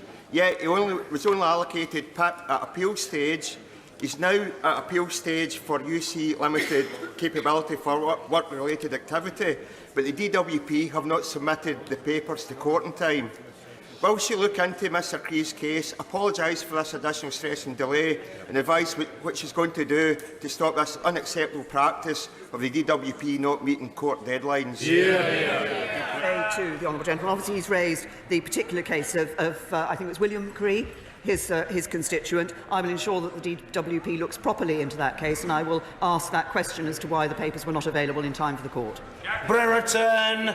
Because I'm sure my right honourable friend the Prime Minister knows Stoke-on-Trent is a unique city being made up of 6 towns, and it's essential that all of those towns prosper. But would she agree with me that we need to see investment into our towns, and particularly our future High Streets Fund bid for Longton? Can I say to my honourable friend, I'm very pleased to see the renaissance in Stoke-on-Trent, and particularly the ceramics industry in Stoke-on-Trent. He's absolutely right about the importance of high streets. That's why we have put money into the High Street Fund, and bids for that money are being currently considered. Mr Gregory Campbell. Thank you, Mr Speaker. As the Prime Minister enters the end game of her premiership, would she join with me in congratulating the Royal Portrush Golf Club in celebrating the return after almost 70 years of the Open Golf Championship, where some of the greatest golfers in the world will be coming, and there will even be some golfers from outside Northern Ireland. And could I ask her if both her and her 2 potential successors would like to join me in 2 weeks' time on Royal Portrush? Can I say to the honourable gentleman, I'm very happy to congratulate Royal Portrush Golf Club on hosting the Open, and to welcome the fact that the Open has returned to Northern Ireland. Can I also say I hope that we look forward to seeing golfers, particularly from across the United Kingdom, performing well in that particular Open Golf. As for being able to join him in 2 weeks' time, I suspect that I and the 2 leadership contenders for the Conservative Party leadership may be rather busy in 2 weeks' time, but we will be I will certainly be watching what is happening in the Open with great interest. Anne-Marie Trevelyan. Thank you, Mr Speaker. Does the Prime Minister agree with me that the news of the fire and tragic loss of life aboard Russian nuclear submarine the Leshcherik, whilst working on the seabed in the High North, should encourage her government to accept that in order to maintain operational military advantage and defend the West and critical subsea cable infrastructure from interference, we must, in this 50th year of our extraordinary continuous at-sea deterrent Operation Relentless, invest properly in our Royal Navy and her submarine capabilities? Well, I'm sure that the whole House will want to extend condolences to the families and friends of those who lost their lives. This was aboard a Russian nuclear submersible, but losing one's life under the sea is something that I'm sure we can all express our condolences for. This is an important point about our submarine capability and about the Royal Navy. I'd like to pay tribute to all our submariners who work so hard to keep us safe. We are committed to our submarine build programmes. The MOD has been given access to the £10 billion Dreadnought programme contingency, so that our submarines will continue to silently patrol the seas, giving us a nuclear deterrent every minute of every hour, as they have done for 50 years, and we thank them for it. Jonathan Reynolds. Prime Minister, Britain needs better buses, and in Greater Manchester our Mayor Andy Burnham has begun the process of re-regulating the bus network so we can have a transport system similar to London's. But a bus journey in London is capped at £1.50, yet in my constituency a journey of just a few miles costs more than double that. Prime Minister, shouldn't everyone in all parts of the country get the same subsidy so they can have a bus service and pay a fair price as good as London has? Well, can I I say to the honourable gentleman that we are spending £250 million every year to keep fares down and maintain an extensive network which benefits people up and down the country. And I'm pleased to say, since I became PM, the overall number of bus routes is up by over 2,000. But of course, the honourable gentleman asks me about subsidies for buses. He might very well ask the Mayor of his responsibility in relation to this matter. And Maine. Thank you very much, Mr. Speaker. Many colleagues today will visit the lobbying beyond trophy hunting in the same week that Japan has resumed commercial whaling. What more can we do to send the strongest message that this abhorrent practice should be stopped immediately? Can I first of all say that we're very disappointed with Japan's decision to withdraw from the International Whaling Commission and restart commercial whaling. I have raised my concerns personally with Prime Minister Abe. I did that earlier this year. My right honourable friend, the Environment Secretary, has written to his Japanese counterpart on this matter. We'll continue to work with the Japanese government to engage with them, to raise our concerns at every level, and we urge them to rethink their decision. Graham Morris. The Prime Minister will be aware that 4.4... We are leaving Prime Minister's questions at this point. If there are any major developments, as I say every week, we will, of course, return, or we will at least bring them to you.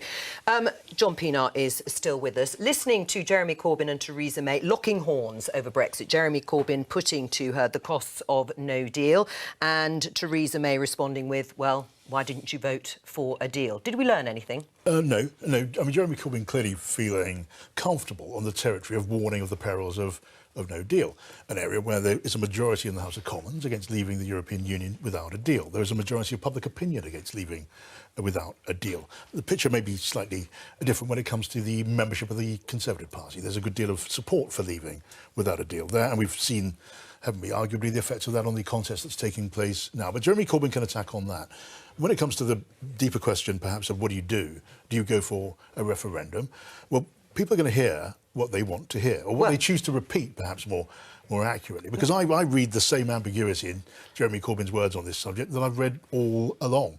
The idea of needing to go back to the people encompasses the possibility of a general election, which leaves you still with the fudge that was agreed by the Labour Party back at their conference last autumn. What did you hear Jeremy Corbyn say when he said put it back to the people? I heard him say put it back to the people, which to me was quite clear. We're not at the moment in a position to magic up a general election. That's not in our hands. It's not on the cards, even though we want one. And the only alternative is to have a referendum. And I don't think anybody thinks this is the most brilliant thing in the world to do. I think people think it's the only option left. When you look at no deal and the consequences, what people in my constituency, Conservative voters who might be in favour of no deal, say to me often, is they say, we just need to get on with it because we just need to leave with no deal so we can get it done. And the thing is, it won't get it done. It will be years afterwards and we will be much weaker in our negotiation. It will prolong this pain. So I think in a attempt to move us forward when the Prime Minister just won't shift, the Conservative Party seem to be wanting to edge towards no deal. What else is there but to have a referendum? It's a perfectly coherent argument.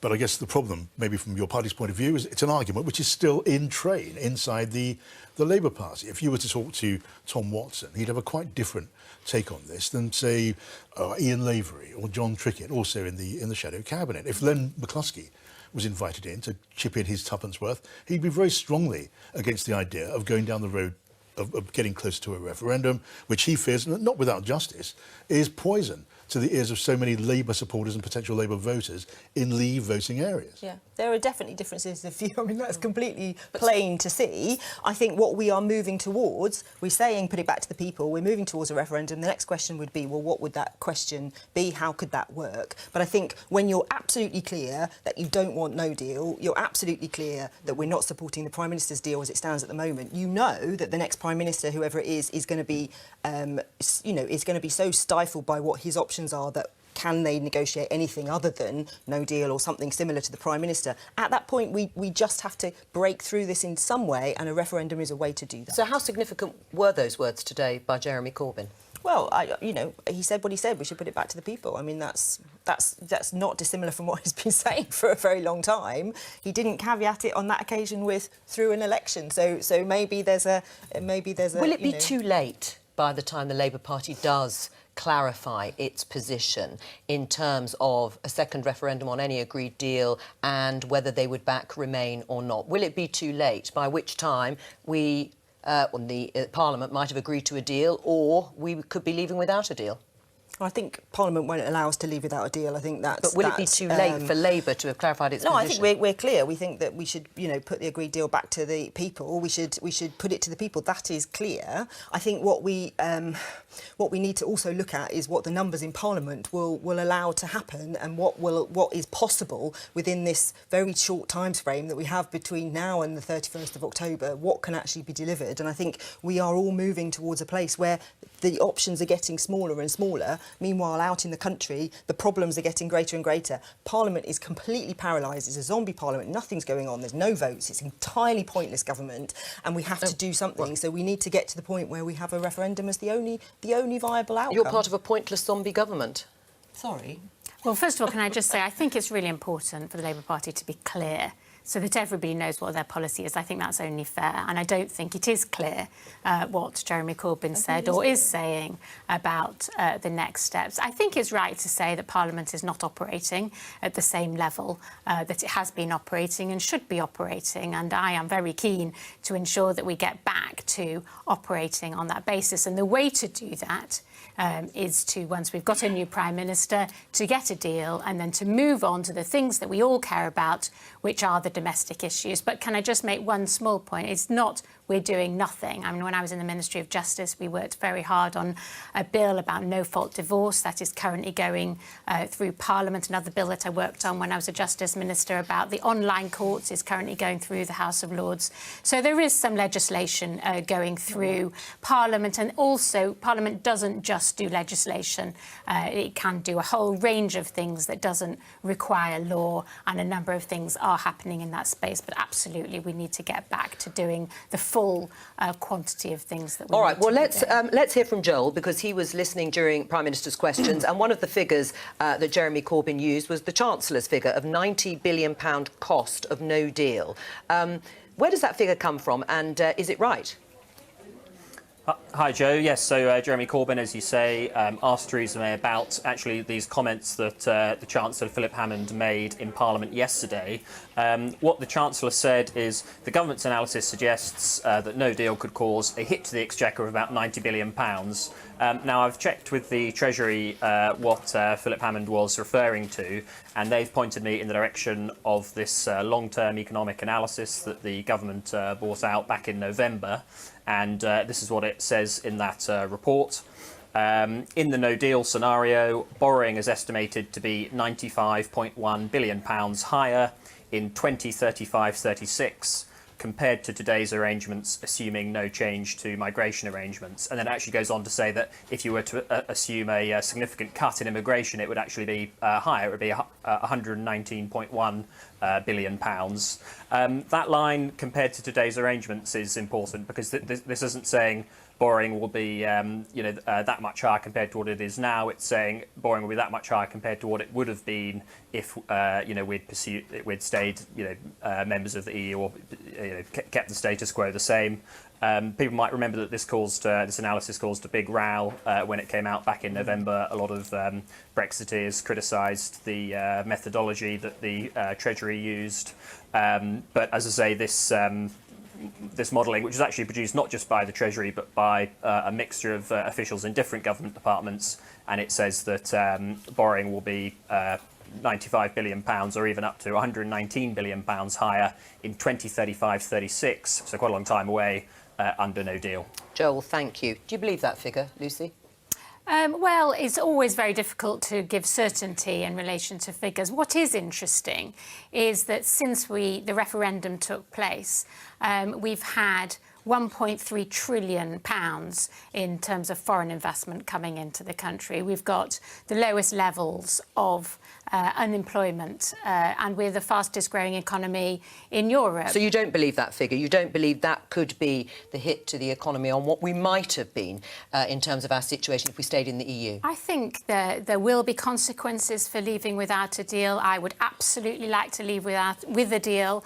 I am supporting Boris Johnson because I think that he offers the opportunity for a change of dynamic, a change of pace, to ensure that we do get a deal. So I think we absolutely must work to get a deal. But you're prepared to risk. You are prepared to risk it and perhaps have that sort of figure hit the economy in the event of no deal? Well, there will be consequences in a no deal, and I think we should do absolutely everything to try and avoid a no deal. But if we can't, or if a Conservative government can't, you are prepared to pay that sort of price? I think what we have to absolutely do is to send a message to the EU that we are willing to leave in relation. I understand we that. need to prepare for that. I was a no deal minister in the Justice Department, Yeah, and we have taken a number of steps, and we but need you've got to be prepared to walk away. And if you're prepared to walk away, you must be prepared to take a risk of a £90 billion hit to the economy. Well, we heard that £90 billion was over a period of time, kicking in at certain periods, and there was. I am not saying that we should be leaving without a deal. I am not saying that there won't be consequences, but that it is interesting how the economy has, in fact, grown in the period But since at a much slower pace than it should do and that it would do. I mean, I was talking to the ceramics industry last week. Huge sector, massively against no deal. Think it will be catastrophic for them. Look at, you know, all of the future businesses. We could be building modular housing, high-tech, green in this country with all those experts and exporting it. Under no deal, all of those things fly out the window. It's not just the absolute cost, it's the cost Lucy of the future Fraser and as Boris well. Johnson and Jeremy Hunt say you've got to at least be prepared to put that in the negotiations, otherwise the EU will not take you seriously. And on that point, we're going to go across to our Brussels correspondent, or you're in Strasbourg today, of course. Adam Fleming, nice to see you. Nice to see your face. There could be some other new faces at the top of the EU soon. What will that mean for the Brexit negotiations? Well, let's talk about who the faces are, and then we can talk about what it means for the Brexit process. Hint, not a huge amount, I don't think. Anyway, so the newest new face has just been elected right here in the last few minutes. It is the new President of the European Parliament, elected by MEPs, and it's a centre-left former TV journalist from Italy called David Sassoli. He won a majority of the votes. It took 2 rounds and he beat 3 other candidates, including Ska Keller, who's the co-chair of the Greens, who we've had on the programme quite a few times and has made quite a big name for herself. So he's just been elected President of the European Parliament. Worth reminding everyone that in English the word President is a little bit misleading. He's more like the Chairman or the Speaker. And you're right, loads of other new names as well in the frame. Shortly, we're going to get a visit from the German Defence Minister, Ursula von der Leyen, because she's been nominated to be the new President of the European Commission, to take over from Jean-Claude Juncker. She was put forward by the EU leaders, all 28 of them, yesterday, at the end of 3 days of quite tortuous discussions. Now she has to be approved by a majority of MEPs here, and so she's starting a 2-week charm offensive this afternoon, and it could be quite tricky for her because lots of quite high-profile MEPs are either unhappy with her as a person, don't like the fact that she's an ally of Angela Merkel from the centre-right, not quite sure about her track record as the German Defence Minister, and also not particularly happy about the fact that she was a name seemingly plucked from the air in secret by the leaders rather than somebody who put themselves forward for the job.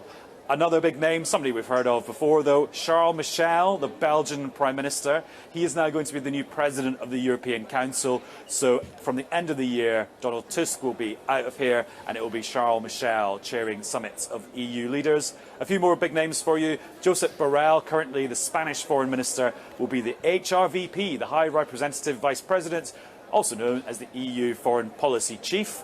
And then Christine Lagarde, currently boss of the International Monetary Fund, will be the first ever woman to head the European Central Bank.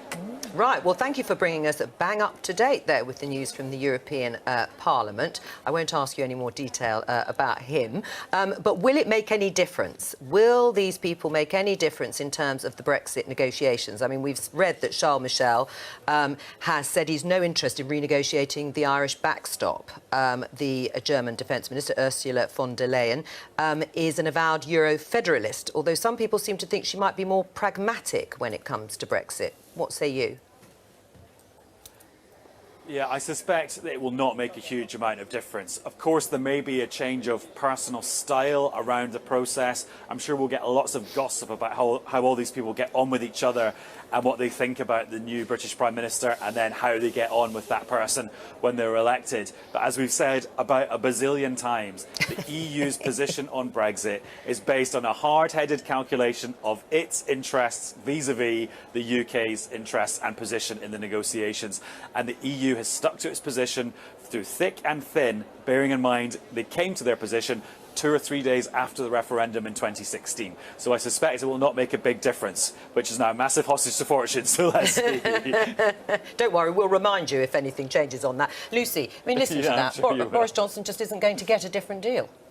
Well, let's see. I think that I've heard when people are speaking on the radio that the EU will listen. They will take into account the fact that there's a new Prime Minister. They will listen very carefully to new asks. And so I think we have to give it our best shot. And I think, as I said, Boris Johnson brings a new tone, a new approach, a new pace, a commitment to leaving, which they will hear loud and clear. Theresa May did that too, of course. Well, she did, but I mean, when I was Justice Minister... You didn't believe her? Well, when I was a Justice Minister, I went out and spoke to a number of my counterparts in Brussels. It was around the time of the Labour Party conference, where they were talking about a second referendum. And therefore, the Justice Ministers were saying to me, well, we think you're going to have a second referendum. So I think it's not just what the Prime Minister says, but the mood more broadly.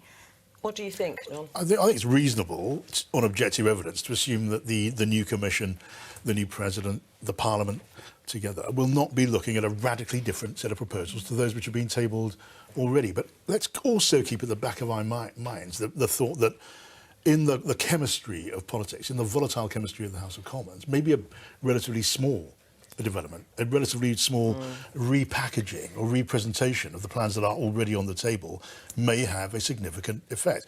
45 MPs or so need to change their minds in the House of Commons to get a deal through. I don't think we can entirely exclude the possibility that that might happen. Equally, don't bet the farm on it. Adam, are you still there? Oh, he's gone.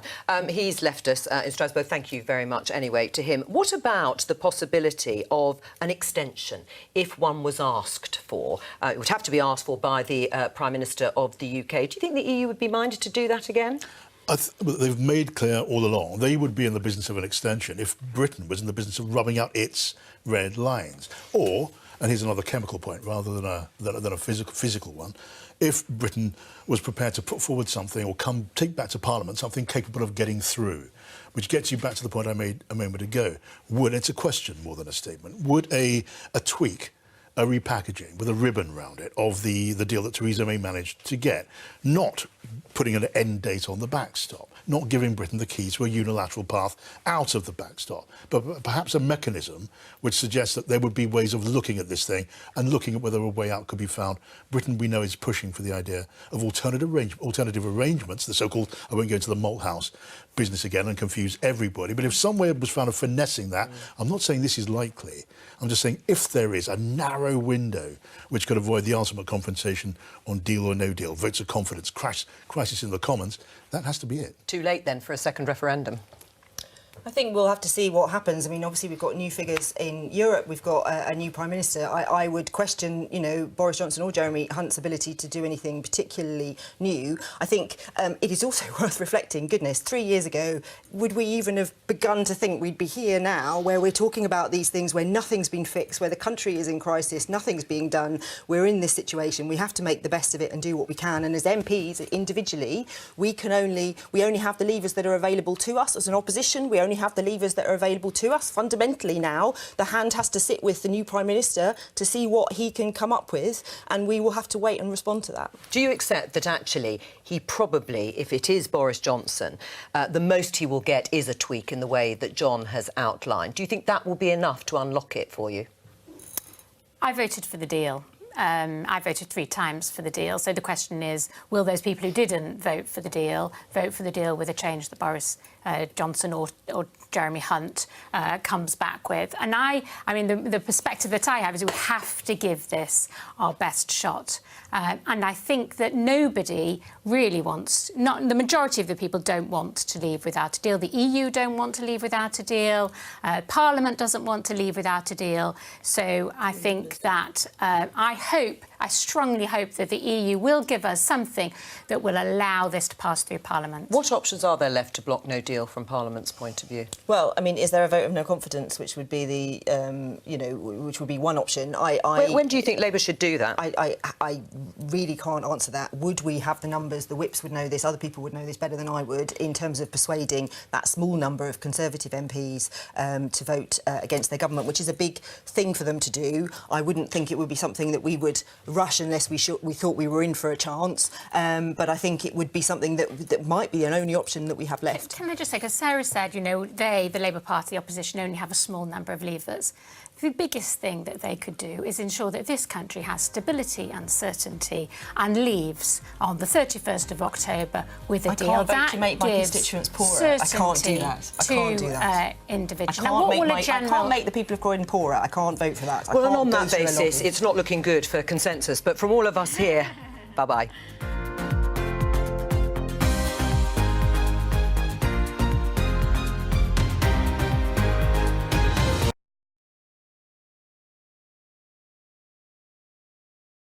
There you go, people. There's your Politics Live fill for today. Some PMQs. What day is it today? Wednesday. Might be back later with Newsnight. Might be back later. Depends how shite or how good it is. I didn't upload yesterday's one because it was crap. So yeah, if it's any good, I'll upload Newsnight. If not, I will see you back here tomorrow again for more Politics Live and question time at 10:30 as usual. So don't forget to hit the like, subscribe button, hit the bell so you actually get a notification. Apparently, if you subscribe on your phone and hit the bell, you get the notifications quicker than you do on your PC for some strange reason. I don't know, but I was told this is the case. So if you use your phone, you probably get it quicker on your phone. If you're on your PC, just check the times, kind of. Apart from Politics Live, because I just upload that whenever now. I don't really do it on time. You still get it, but I just don't do it on time. Anyway, everybody enjoy your day. Have a good one. Ta-da.